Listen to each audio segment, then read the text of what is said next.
तो अखबारों की ये सुर्खियां बताने के लिए काफी हैं कि गुरुवार को सुप्रीम कोर्ट का रुख मोदी सरकार के लिए किसी जोर के झटके से कम नहीं था। जिस वक्फ कानून को लेकर मोदी सरकार ने संसद के भीतर बहुमत की ताकत के आधार पर उसे पास तो करवा लिया, लेकिन संवैधानिक लिहाज से, कानून के लिहाज से वो कितना सही है, मुफीद है, यह सवाल देश की सबसे बड़ी अदालत के सामने था।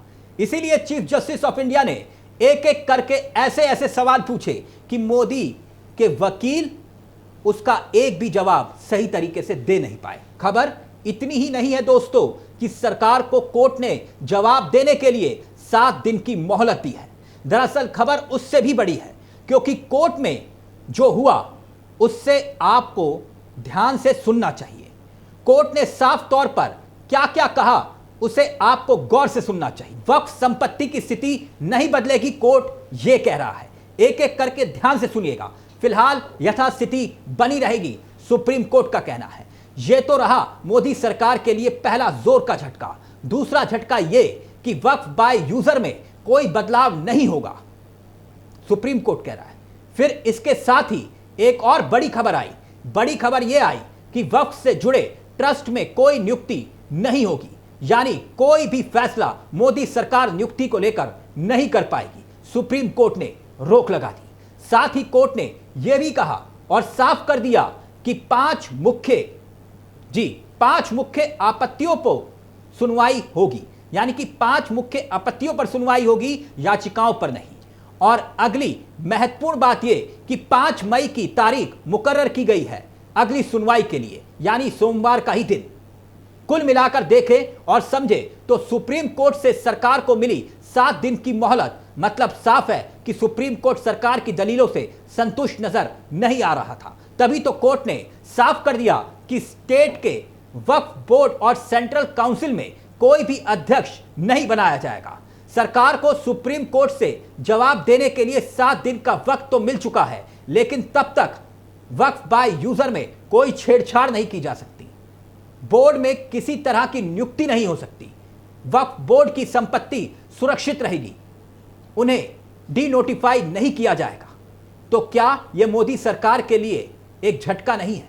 कानूनी लिहाज से जिस कानून की दलील देकर, जिस कानून को कसौटी पे आधार पर खड़ा होने का दावा किया जा रहा था, सरकार सदन के भीतर जो दावा कर रही थी, जिसका विरोध बार बार विपक्ष कर रहा था, तब उसे धर्म के आधार पर ध्रुवीकरण का सियासी औजार बनाकर मोदी सरकार देश को संदेश देने की कोशिश कर रही थी कि यह बिल मुसलमानों की तरक्की के लिए जरूरी है।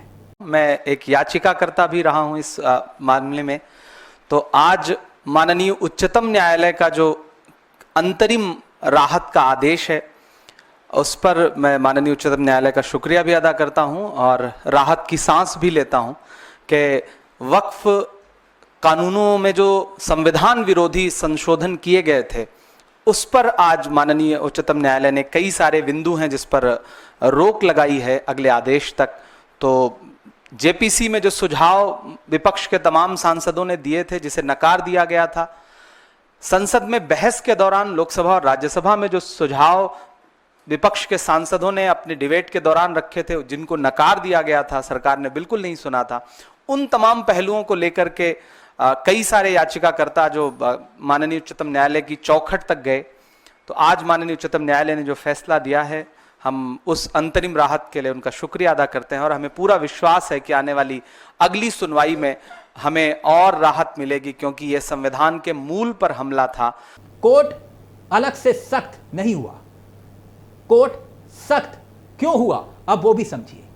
ऐसा नहीं है कि सब कुछ सामान्य है।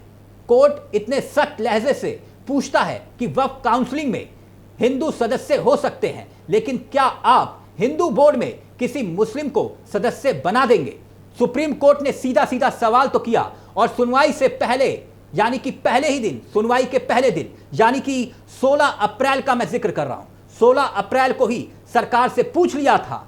वैसे जिस तरह से सरकार संसद के भीतर विश्वास के साथ दावा कर रही थी और अपने आप को सही होने का पक्ष रख रही थी, लेकिन सुप्रीम कोर्ट ने लगातार दोनों ही दिन सुनवाई के दौरान उन्हीं सवालों को लेकर जो विपक्ष ने संसद के भीतर उठाए थे, उन्हीं सवालों पर सरकार को खूब घेरा लगातार घेरा, बार बार घेरा। यानी सरकार, मोदी सरकार की दलीलें कोर्ट में फेल हो रही थी। उदाहरण देकर समझाना चाहूंगा, जैसे कि केंद्रीय वक्फ काउंसिल में हिंदू सदस्यों को लेकर chief justice Sanjeev Khanna, justice Sanjay Kumar और जस्टिस केवी विश्वनाथन ने सवाल पूछा। चीफ जस्टिस ने सवाल पूछा और सवाल यह था कि आप बताइए कि काउंसिल में हिंदुओं को सदस्य बना रहे हैं, क्या आप हिंदू बोर्ड में मुसलमानों को सदस्य बनाने की इजाजत दे पाएंगे, उसके लिए तैयार हैं? जस्टिस कुमार ने पूछ लिया कि हमें उदाहरण तो दीजिए कि क्या तिरुपति बोर्ड में भी गैर हिंदू हैं? हिंदुओं के दान कानून के मुताबिक कोई भी बाहरी बोर्ड का सदस्य नहीं हो सकता। बात यही खत्म नहीं हुई थी दोस्तों। जस्टिस विश्वनाथन ने लगे हाथ यह भी पूछ लिया कि हिंदू एक्ट यह कहता है कि चैरिटेबल ट्रस्ट की देखरेख हिंदू करेगा। तब सॉलिसिटर जनरल तुषार मेहता कहते हैं, मैं कोई उदाहरण नहीं दे पाता। जी, मैं कोई उदाहरण नहीं दे रहा। कौन कह रहा है? मोदी सरकार के वकील कह रहे हैं, सरकारी वकील कह रहे हैं। साफ तौर पर पूछा गया कि आप उदाहरण दीजिए। कोर्ट कह रहा है मोदी सरकार के वकील को कि आप उदाहरण दीजिए कि क्या हिंदू बोर्ड में मुसलमान सदस्य हो सकते हैं। अब याद कीजिए दोस्तों, इसी सवाल को लेकर संसद के भीतर कितनी बहस हुई थी। विपक्ष के सदस्यों ने बार बार लगातार यही सवाल पूछे कि कानून का यह कैसा पैमाना है कि मुसलमानों की धार्मिक संपत्ति के संबंधित काउंसिल में 2 हिंदू सदस्य होंगे, लेकिन हिंदुओं के मठ मंदिर के प्रबंधन में कोई दूसरे धर्म का नहीं हो सकता। क्या यह बराबरी का सिद्धांत माना जा सकता है? जब मंदिर मठ में ऐसा हो नहीं सकता तो फिर मस्जिद में कैसा और क्यों? सत्ता पक्ष से दलीलें दी जाती रही कि वक्फ को लेकर संपत्ति धार्मिक नहीं कही जा सकती, वक्फ का मामला संपत्ति का है, धार्मिक नहीं है। लगातार सरकार की तरफ यह दलीलें दी गई, जबकि विपक्ष कहता रहा यह धार्मिक मामला है। जिस तरह से कानून हिंदुओं के धार्मिक मामले में होने चाहिए, वैसे ही कानून मुसलमानों के धार्मिक मामले में होने चाहिए। सरकार की तरफ से कहा जाता रहा कि वक्फ का मामला धार्मिक नहीं है। यानी दोस्तों, ये वही मामले हैं जिनका जवाब सदन में सरकार नहीं दे पाई थी। ये वही सवाल है जो सवाल सुप्रीम कोर्ट लगातार अब पूछ रहा है। ऐसे में जब 17 अप्रैल को सुनवाई हुई, तब भी सरकार गैर मुस्लिम सदस्यों के बारे में अदालत को अपने जवाब से संतुष्ट नहीं कर पाई।